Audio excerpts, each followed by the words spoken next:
Hello friends, it's Lex at LexReads. Welcome back to my channel. Today I'm going to be telling you guys some things that I love to see in a book. They are also not in any particular order, just the order that I thought of them in. And one more thing before we start.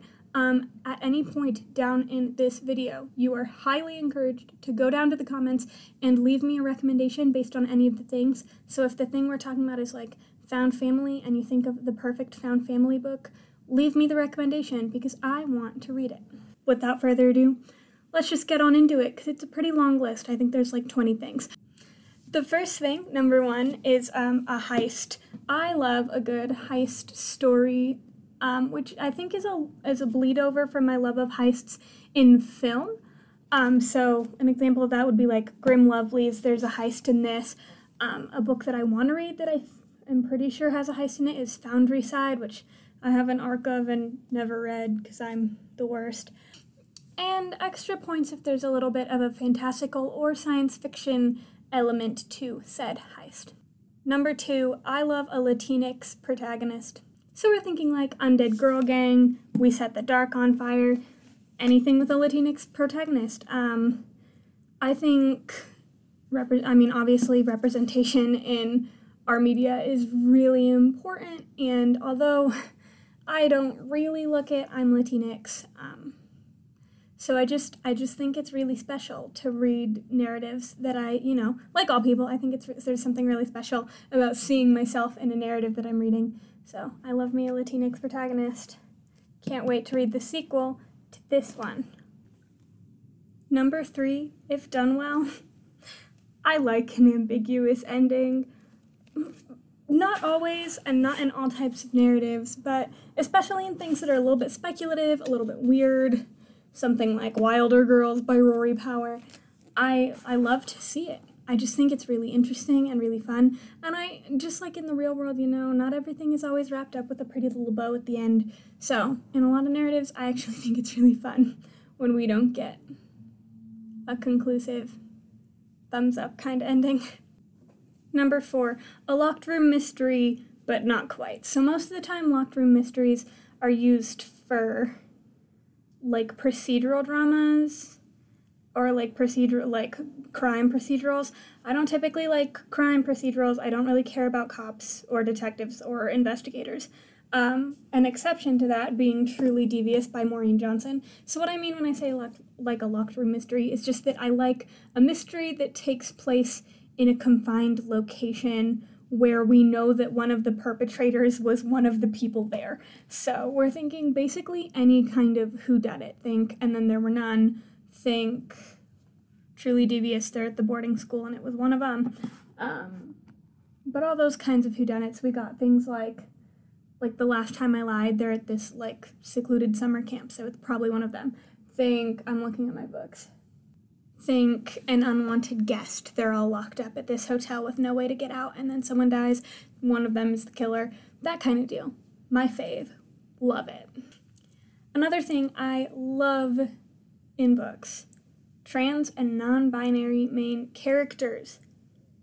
And while I do enjoy a good coming out story just as much as the next person, bonus points if there's a trans or non-binary main character, but the narrative is not about coming out. This one is kind of about coming out, but the example I'm going to throw up is Birthday by Meredith Russo, which I read earlier this year. Trans main character, dual protagonist, one of them is trans. Amazing story, I loved it. There are a few stories on my TBR with non-binary main characters, and I can't wait to read them because it's another thing that I'm it's really fun to see people like me, my peeps, in narratives. Hello, non-binary friends. Number six kind of goes in with number four. Number six is just any classic whodunit. I love a whodunit. Think Unwanted Guest, Sherry Lupina. One of Us Died, One of Us Did It, a book I want to read that's on my TBR that's staring at me and taunting me, The Guest List by Lucy Foley, but it's the Literally Dead book club pick for June, so I'm waiting until May to read it, hopefully the middle or late part of May, so that I can remember it for the end of June. We'll see how that goes. I just think they're fun. I like trying to solve the murder. I just think it's cool.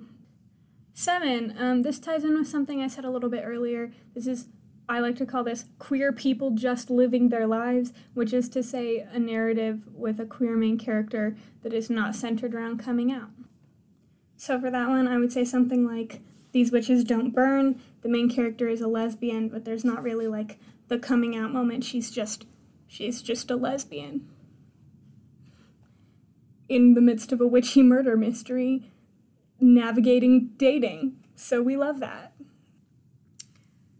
Musicians and actors, but not necessarily famous people. So think like Mozart in the Jungle, what is it? Sex, Drugs, and Classical Music.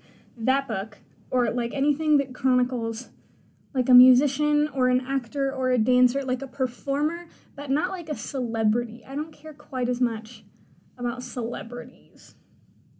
So we're not talking Evelyn Hugo. We're talking Mozart in the Jungle. Does that make sense? Maybe not. Number 9, espionage, spy stuff, secret identities, but preferably when it's the main character, so we're following their story. So think, once again, We Set the Dark on Fire. There's a reason this is my favorite book I've read so far this year. It checks so many of my boxes. But also like Imposters by Scott Westerfeld. So in this one, our protagonist is pretending to be her twin sister as leverage. And in this one, we got the spy stuff going on. It's great. We love that. Hashtag wreck this shelf. Number 10 is when the setting feels like a character. So I'm going to say things like The Raven Boys by Maggie Stiefvater, because Henrietta and the Ley Lines, but also like Cabeswater, all feel like distinctive characters in the narrative. Also in things like Malice, where Malice feels like its own character. I just think there's something so fun about settings that interact with the reader the same way that a character would. I think it's so cool. Say it with me, kids. I love witchy stuff. Give me These Witches Don't Burn. Give me Undead Girl Gang. Give me... The Raven Boys even has like a little bit of witchy-ish nonsense going in. But when I say this, I don't necessarily mean like Harry Potter witch and wizard spells type things. I do mean more like These Witches Don't Burn, more of that like magical realism thing going on. I love it. I just think it's really fun. I don't know why. I don't really have a reason. I just like the magic. Dying main characters, dead main characters, or dealing heavily with main characters, side characters, dealing heavily with grief. Think All the Bright Places by Jennifer Niven, or like a John Green book. I just think grief is really interesting to explore. And I like crying. That's really all I have to say about that. Moving on. Dual timeline, one person. The king of this, and maybe the person that made me fall in love with it, Riley Sager. In both of the Riley Sagers that I've read, That's the Last Time I Lied, and Final Girls, we follow dual timelines, but one protagonist. So we follow the current day, everything is happening, but then also interspersed in there, just randomly, or not so randomly, it's every few chapters. We get a glimpse at the like inciting incident that happened when the protagonists were younger. So like in Final Girls, we get glimpses of the night that Quincy survived her massacre, and in The Last Time I Lied, we get to see back in the day when all of the protagonists' bunkmates went missing, and then were never seen again. We get to see both of those narratives alongside the current day narrative. I think it's so fun, and kind of as a way to juxtapose that, I don't like dual timelines quite as much in the like truly devious type of way where we're like genuinely following two separate timelines with two separate casts. I don't care about that quite as much. I don't know why. Oh my god, this is so stressful. Oh god, oh god.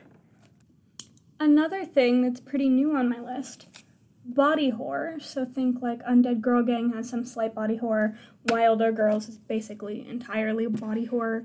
I like weird things, so when people's bodies start doing some weird stuff, I think it's interesting. Like, oh my gosh, she has gills? That's so cool. She has a weird second spine? Love it. You know, like that kind of stuff. In Undead Girl Gang, they're like rotting, they're like zombies. I think it's interesting. I don't know why. I like that. This one I can't exactly think of an example of right now. I've read them enough for it to end up on my list. This one is rivals with homoerotic subtext. I mean, if they're not both the same gender, if they're not both girls or both guys, then also I guess that. But I don't, I'm just like a little bit less invested in those relationships. But like rivals who, you know, there's like a little bit of sexual tension. Harry Potter and Draco Malfoy. That's the example. I was like, where is it? Like, I'm not necessarily saying that they're gay. I'm just saying that the subtext is like a little bit there. You know what I'm saying? You know what I'm saying. We're moving on.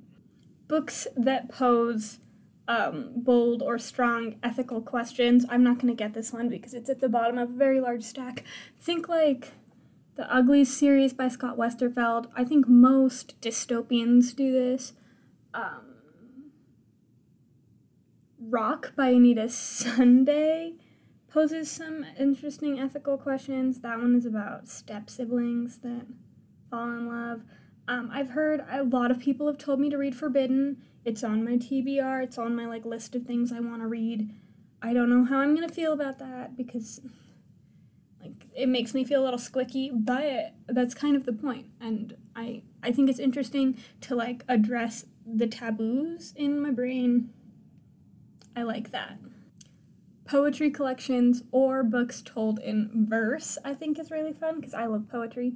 So the first poetry collection I pulled up, I have a collection of them. This is Date and Time by Phil Kay. If you haven't read it, I highly recommend. Phil Kay is great.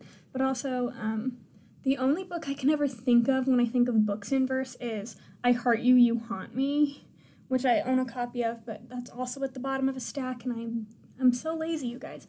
And also, I've already have this stack of like 10 books right here that I have to put back on the shelves. I don't want to get too many more out if I can help it. That one is a paranormal romance told entirely in verse. It's really interesting. It's also very short, very quick read.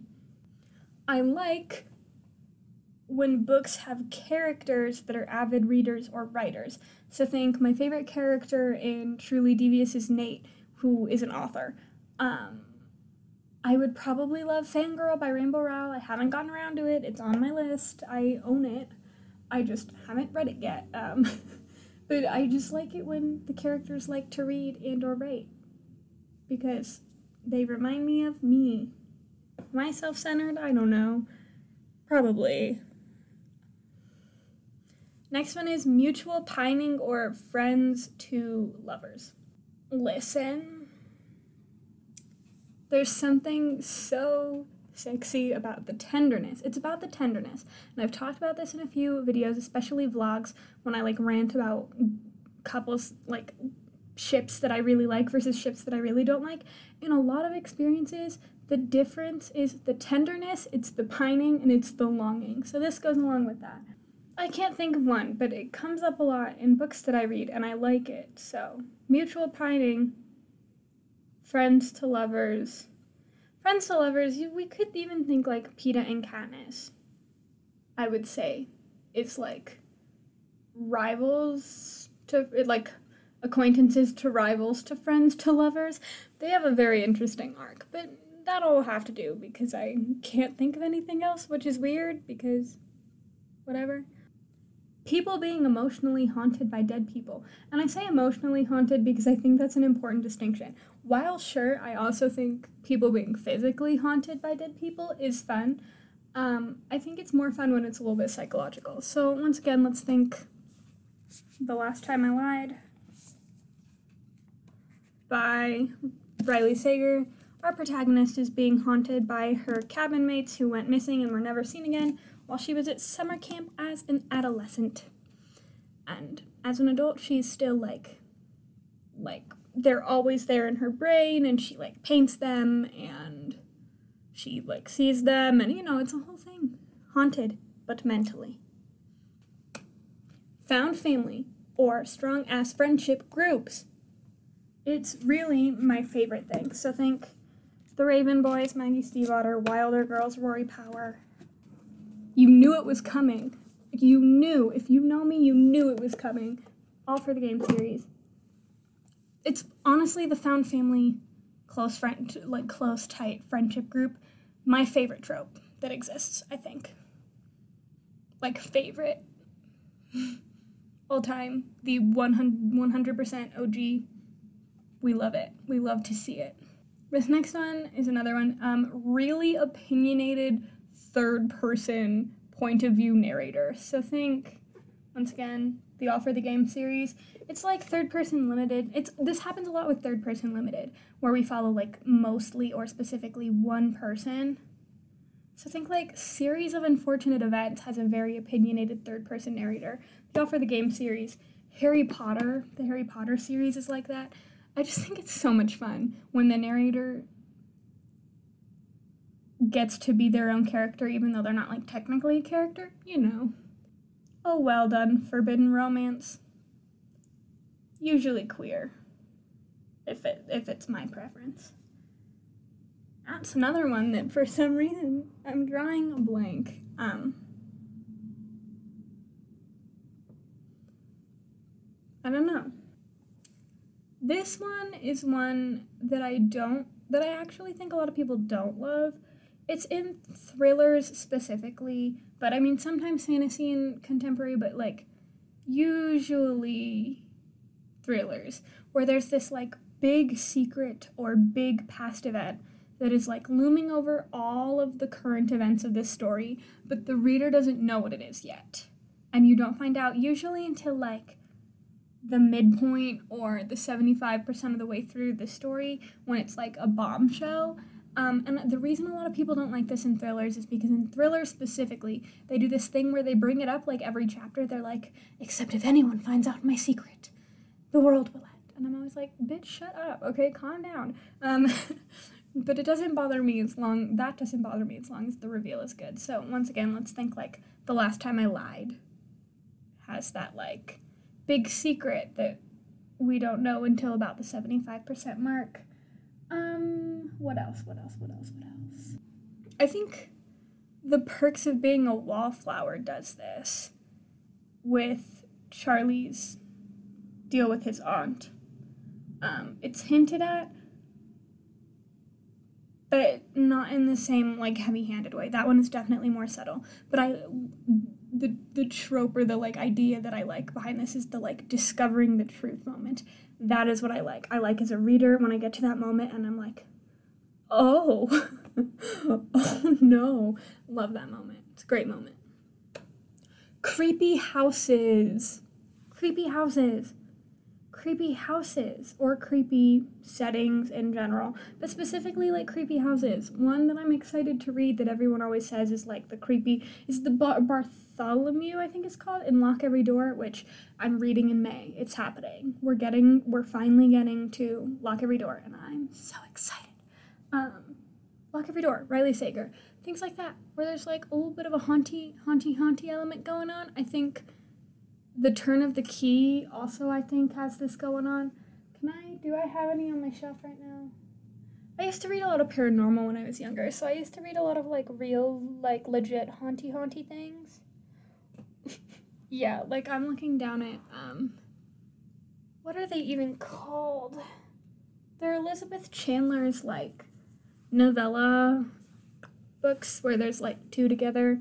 A lot of the settings in those are kind of like creepy, eerie, haunty. Love it. I'll just shove up a cover of one of those.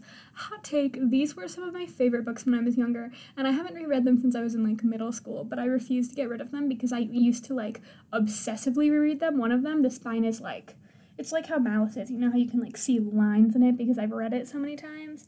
That's how my first Elizabeth Chandler book is.